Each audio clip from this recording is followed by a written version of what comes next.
ഇന്നത്തെ കുടുംബശ്രീ കലക്കി ചാന്തന്റെ മണിയും കൂടി എന്താണോ പറഞ്ഞു കൂട്ടിയത്. എനിക്ക് സന്തോഷമായി അത് കേട്ടപ്പോഴത്തെ. എനിക്കും സന്തോഷമായി. രമണി ചേച്ചിയുടെ ഒരു വഴക്ക്. അയ്യോ അമ്മ, എനിക്ക് കുളിക്കാൻ സോപ്പില്ല, നമുക്ക് ആ കടയിൽ നിന്നൊരു സോപ്പ് മേടിച്ചിട്ട് പോവാം. ആ കടയെന്ന അവന് പണ്ട് എൻ്റെ മകനെ തല്ലിയതാണ്. അത് കഴിഞ്ഞ് അവൻ എന്നെ കാണുമ്പോൾ സ്നേഹപ്രകടനമൊക്കെ കാണിക്കും. ഇപ്പം നമ്മ ചെല്ലുമ്പോൾ വേണമെങ്കിൽ വെള്ളം കുടി ചേച്ചി, അത് കുടി ചേച്ചി, ഇത് കുടി എന്നൊക്കെ പറയും. ഞാൻ കുടിക്കൂല, നീയും കുടിക്കരുത്, കാരണം നിന്റെ ഭർത്താവിനെയാണ് അവൻ തല്ലിയത്. എന്റെ ഭർത്താവിനെ തല്ലിയവന്റെ കയ്യിൽ നിന്ന് ഞാൻ വെള്ളം കുടിക്കാനാ? ഞാൻ കുടിക്കൂല. അമ്മ വാ, നമുക്ക് സോപ്പ് മേടിച്ചിട്ട് പോവാം. ചേട്ടാ 2 സോപ്പ്. ആ ഇതാര് അമ്മായിയമ്മമാരും കൂടി ഇതവിടെ പോയി? ഞങ്ങളൊന്ന് അയൽക്കൂട്ടത്തിൽ പോയതാ. അധികം സോപ്പിടാതെ സോപ്പ് താ.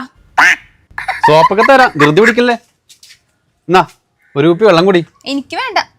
എന്നാ അമ്മ കുടിക്ക്. ഇങ്ങതാ മോനെ, അവള് കുടിക്കൂല. അവക്കടെ ഭർത്താവിനെ നീ പണ്ട് തല്ലിയതല്ലേ, അത് കാരണം അവള് കുടിക്കൂല. എനിക്ക് നിന്നോട്